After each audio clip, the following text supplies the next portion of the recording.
Hi, Midlife Goddess here. I promised that I was going to talk about a Robert Greene book, which is called The Laws of Seduction.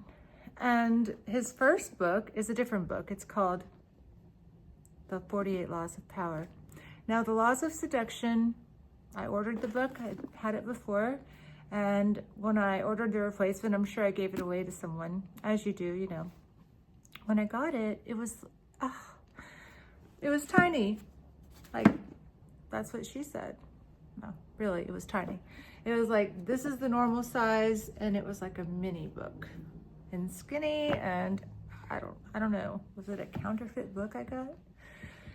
I thought the price was good, and that's why.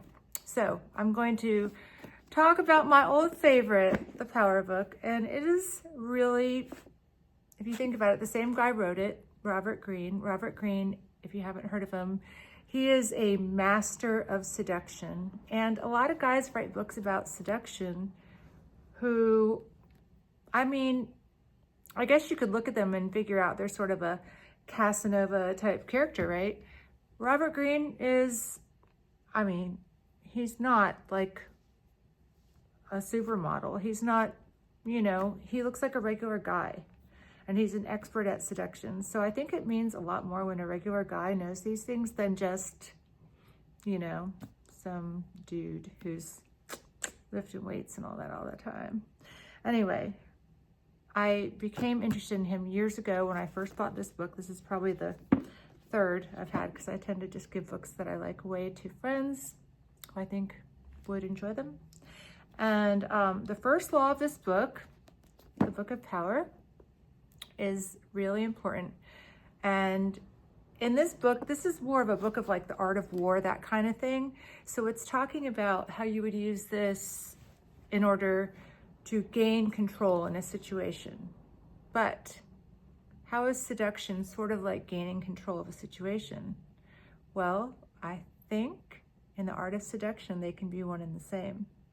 In this book, the first law is never outshine the master.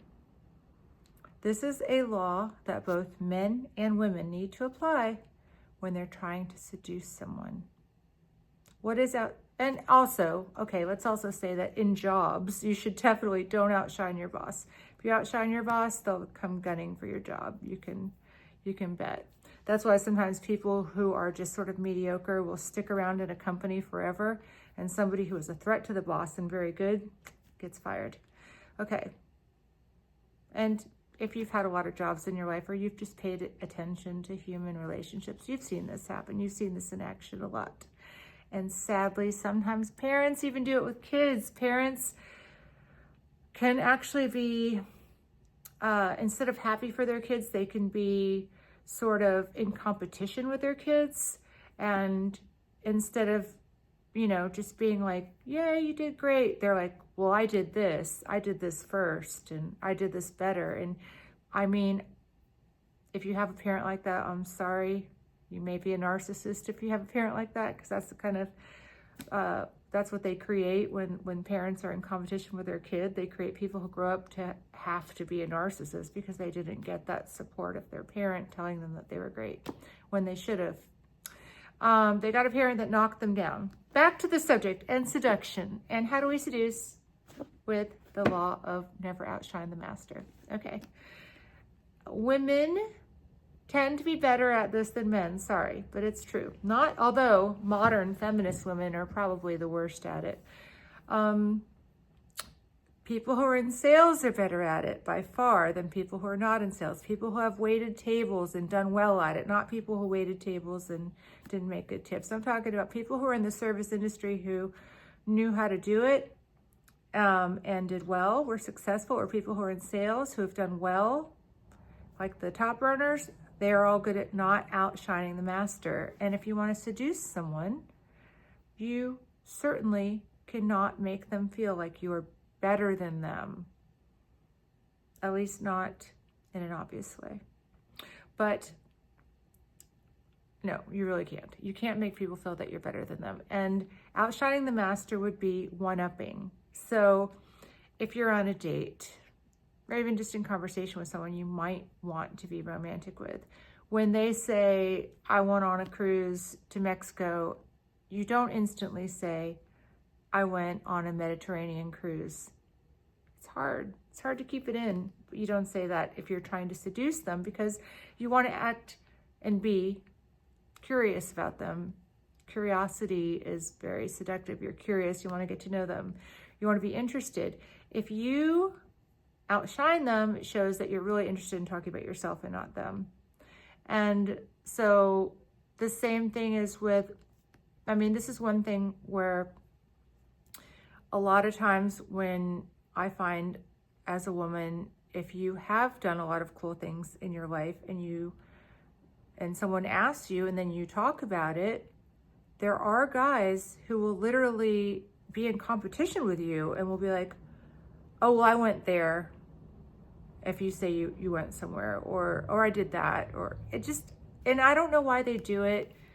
I don't know why, but it's the opposite of seductive. It makes you kind of like, they seem not interested in you and a little bit desperate. And that's one thing that I would say that often when women are older and they are dating younger guys, which I know is not for everyone, and I know in general, most of the world, older guys will always be with younger women simply because they need the women to have children, and usually they're in better financial shape, and the woman needs a man who can take care of her and a family if she wants kids.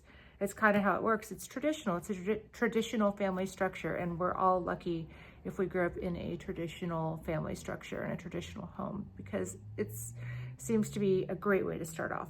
But because of the way things are now, and oftentimes women are working and making a lot more money and not having children or wanting children, and a lot of guys don't even want children now. So the outshine the master thing is something that I think that men who are a woman's own age can tend to want to do with her. They can want to outshine her, which makes her less attracted to them than if they just seemed like a good listener and genuinely interested and curious about her.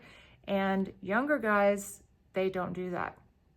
They don't try to outshine because they already know this person's older than me. They've done more than I've done. They already know. It's a given. And with guys, I would hope that most women who guys are dating who are in their own age would be smart enough not to outshine him when he's telling his story.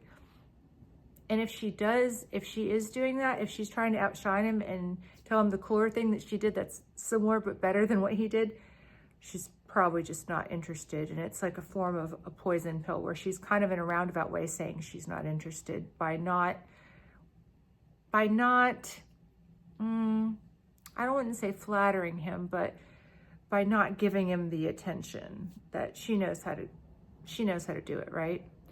But unfortunately, we do have some women, especially in a certain age group, which seems to be like the ones who get politically charged and they get very angry at a lot of things. They will tend to be argumentative with men for some reason, as if they just hate them.